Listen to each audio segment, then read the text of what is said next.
No último domingo, o Clint Eastwood completou 90 anos de vida. Eu fiz alguns posts para o site sobre o ator e diretor, e hoje aqui eu quero comentar uma cena, especificamente uma cena, mas vamos falar mais sobre esse filme, que é o Menina de Ouro. Hollywood big shot's gonna give you what you want. Maybe not today, maybe not tomorrow, but soon and for the rest of your life. Frankly, my dear, I don't give a damn. Ao longo da sua carreira, o Clint Eastwood fez muitos filmes que a gente pode chamar de filme de macho, né? Não só filmes que ele próprio dirigiu, mas também filmes nos quais ele atuou. Filmes que foram dirigidos por Sergio Leone, Don Siegel, e outros cineastas importantes. Sempre mantendo, né, aquela figura do matador, do perseguidor implacável, do cavaleiro solitário, né, dos faroestes. Ele próprio se dirigiu também como Cavaleiro Solitário, alguns filmes muito bons. Mas também o Clint Eastwood, ele fez alguns dramas nos quais muitas vezes as pessoas até diziam, né, como que esse cara, esse suposto machão americano, pode fazer filmes que fazem, né, de certa forma, a plateia, as plateias chorarem tanto. Quem viu, por exemplo, As Pontes Madison, né, sabe do que eu estou falando, né? Mas eu acho que de todos os filmes do Clint Eastwood, o mais triste, talvez, pelo menos na minha opinião, eu acho que é o Menina de Ouro. Porque ele não é um filme triste em momentos, em um encerramento. Ele é um filme triste o filme todo. O filme inteiro a gente sente a tristeza. Desde aquela narração em off do Morgan Freeman, até os momentos, as relações entre homens, mas principalmente a relação do Clint, do personagem do Clint com a personagem da Hilary Swank, que é, né, essa menina de ouro, que é a protagonista realmente desse filme. E apesar de todas as tiradinhas cômicas que esse filme tem, e tem várias, né, que, que fazem o espectador rir, ele é um filme essencialmente triste. E a gente sabe que a parte final, né, ou vamos dizer assim, o terço final, talvez, do filme, seja realmente uma das coisas mais cruéis que a gente já viu na história do cinema, né? É de arrebentar com qualquer um, até mesmo os mais fortes, os espectadores mais experimentados. Menina de Ouro é um filme de 2004, venceu o Oscar de melhor filme, melhor diretor, melhor atriz e melhor ator coadjuvante. E a direção de fotografia é do Tom Stern. Para você ter uma ideia, o Tom ele fez outros filmes com o Clint Eastwood. E essa característica visual que a gente vê no Menina de Ouro, ou seja, tons acinzentados, né, esse duelo entre luzes e sombras, em momentos aquele tom pastel, né, aquela imagem triste, envelhecida, que transparece o filme todo. A gente vai ver também em outros filmes que ele dirigiu, filmes em que ele fez a fotografia para o Clint Eastwood, né, filmes como Sully, por exemplo, sobre Meninos e Lobos, que tem muito esses contrastes e esse aspecto triste também, que a gente vê no Menina de Ouro. Cartas de Iwo Jima, que tem sequências extremamente escuras, inclusive, né? Passadas naquelas cavernas onde estão os soldados japoneses. Enfim, esse aspecto triste de derrota, ele reforça todo o drama que o filme deseja passar. Lembrando que esse filme ele fala sobre a relação de um treinador de boxe, que é o personagem do Clint Eastwood, com uma boxeadora, que é uma mulher, a personagem da Hilary Swank. Tudo isso aos olhos do personagem do Morgan Freeman, que está narrando a história, que é o dono da voz em off. Lembrando que essa narração ela não é especificamente para o espectador. No final a gente vai descobrir que toda essa narração nada mais é que uma carta que ele está escrevendo para a filha do personagem do Clint Eastwood, uma filha que ele perdeu, uma filha que se distanciou do pai, e a gente não sabe muito bem porque houve esse distanciamento. E o fato do pai, do Clint Eastwood, do seu personagem, ter se aproximado da personagem da Hilary Swank, da Maggie, é uma maneira dele tentar exorcizar esse passado. É um gesto de transcendência ali, né? Dele tentar fazer as pazes com esse passado, tendo na personagem da Meg, digamos que uma segunda filha. Quem não viu, quem não assistiu Menina de Ouro, para o vídeo aqui, não vai até o final, assista o filme, depois você volta e termina de ver esse vídeo, porque eu vou dar alguns spoilers nessa análise, nesse olhar à linguagem cinematográfica que o filme traz. Então, por favor, se você não viu, pare aqui, porque eu vou revelar algumas coisas e aí pode estragar a sua experiência depois com o filme. Se você já viu, continua por aqui então. A cena que eu quero citar aqui é a cena da eutanásia. Mas antes de chegar a ela, vamos lembrar um pouquinho de algumas situações que ocorrem durante o filme. Primeiro, lembrar que o personagem do Clint Eastwood, inclusive da última vez que eu vi o filme, esse personagem ganhou um peso muito maior, né? Eu sempre me foquei tanto na personagem da Hilary Swank, mas revendo o filme, eu acho que eu percebi, eu tive um insight da importância e do peso do personagem que o Clint interpreta, que ele vive no filme. Antes mesmo dele conhecer a Meg, dele começar a treinar a Meg, a gente percebe que o Clint ele sempre vai à igreja. E a gente sempre vê ele saindo da igreja, né? Ou quando a missa já terminou, conversando com o padre, buscando ali a sua absolvição. É um cara que carrega uma culpa muito grande, que certamente tem a ver com a relação cindida, cortada com a sua filha, com quem ele não se vê mais. Inclusive tem aquela questão que o padre até pergunta: "Ah, você já viu ela? Você mandou uma carta para sua filha?", tal. E sempre ele saindo da igreja. E as luzes para fora da igreja, ou mesmo em outros momentos, quando a gente está em ambientes externos durante o dia, como naquele plano, né, na frente, na fachada da academia de boxe, a gente percebe que a luz ela nunca é explosiva. Esse branco, ele nunca é capaz de suavizar o clima gélido que o filme traz, todo esse clima duro, pesado, que a gente entende quando a gente assiste. Portanto, a gente tem esse homem sempre passando pela porta da igreja.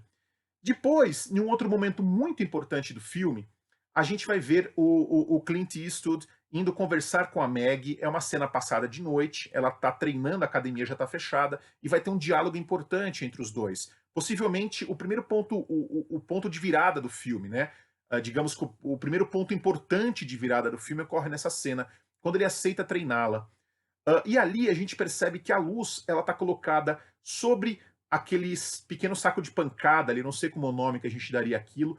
A luz ela está projetada ali e ela está rebatendo e sendo lançada aos lados. E a Meg ela está às sombras, ela está embaixo daquele suporte do saco de pancada. Quando o Clint Eastwood vem em direção dela, ele primeiro se coloca parcialmente à sombra, né? Uma parte do seu peito, sua cabeça está à sombra, e só a parte de baixo do corpo dele que está lançada à luz.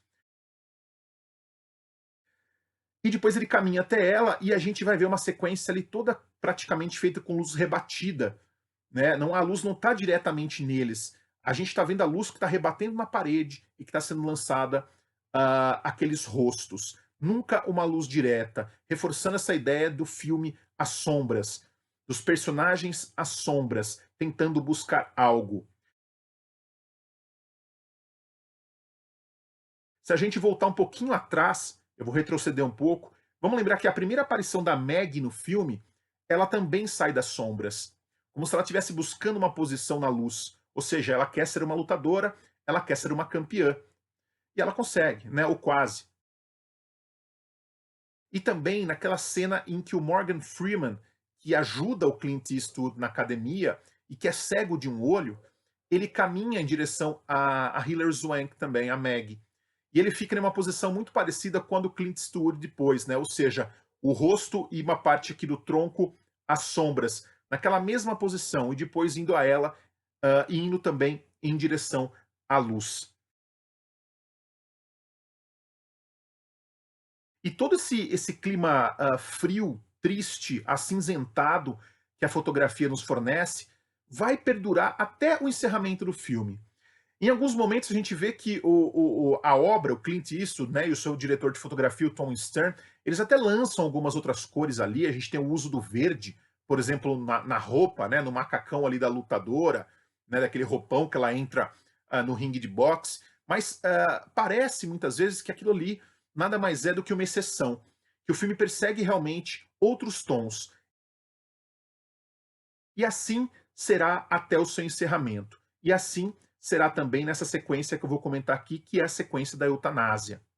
Nela, a gente vê, primeiramente, o Clint Eastwood de baixo para cima, né? A gente vê ele de baixo para cima, uma luz lançada no rosto dele, mas ainda nós estamos na escuridão, e a gente vê aquele jogo de plano contra plano, entre o rosto dele, o rosto dela, um plano detalhe, né, dele colocando a injeção, e aquele aspecto sombrio dentro daquela sala médica.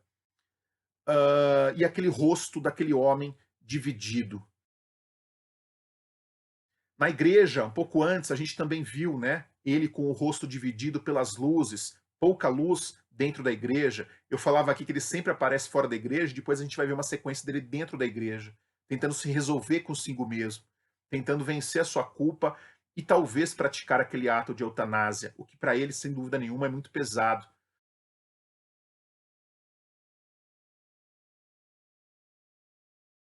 Ele perdeu uma filha, rompeu com uma filha que está viva. Agora ele luta com a sua consciência para talvez, né, realizar o desejo da filha, de uma segunda filha, né, entre aspas, que deseja a própria morte. Então o filme coloca em questão essa discussão da eutanásia. E as luzes que recaem sobre o rosto do Clint Eastwood, seja na sequência da igreja ou depois, nessa principalmente a do quarto, a gente vai ver ali reproduzindo nitidamente um homem dividido.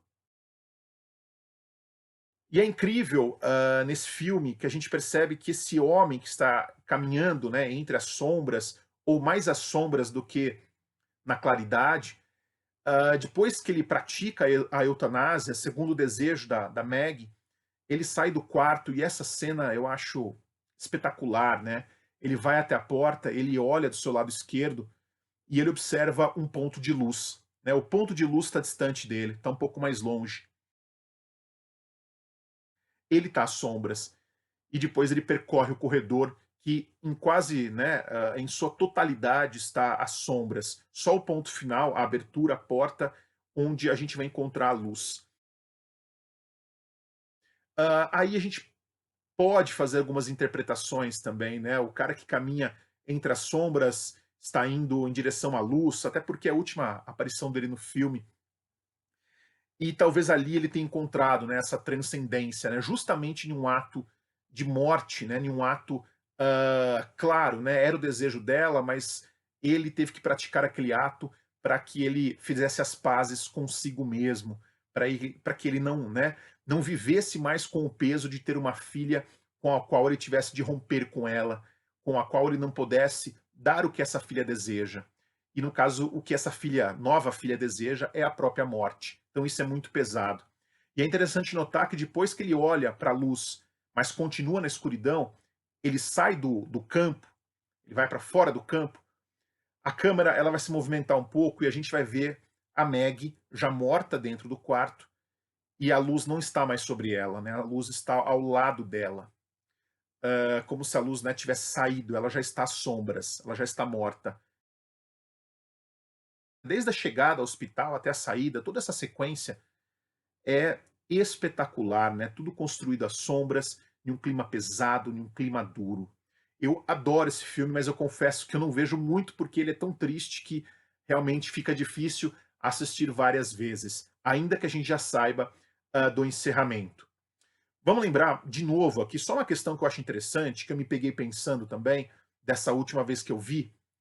O personagem do Morgan Freeman, ele é muito importante, porque ele não é só um observador. Ele não é só o cara que está contando a história. Ele é um cara que mexe as peças também. Ele diz algumas coisas pro personagem do Clint Eastwood, para tentar abrir os olhos do personagem do Clint Eastwood. E, em um momento do filme, ele até tenta fazer com que a Meg deixe de trabalhar com o personagem do Clint Eastwood, levando ela ao encontro com outro cara, um cara do ramo de boxe e tal. Então ele também mexe, ele também influencia naquele universo. Né? Isso é muito importante nesse personagem. E ele é o cara, de certa forma, que percebe, que vê tudo, que enxerga aquelas peças se movendo, que vê as coisas do alto, com uma grande sensibilidade. E, curiosamente, ele é o cara que não tem um olho, né? Ele é um caolho, digamos assim, ele perdeu a vista, uma das vistas. Mas ele é, paradoxalmente, aquele que enxerga melhor entre todos que estão ali. É aquele que consegue enxergar, né, de uma maneira metafórica, que consegue alcançar os outros e entender o que os outros estão passando.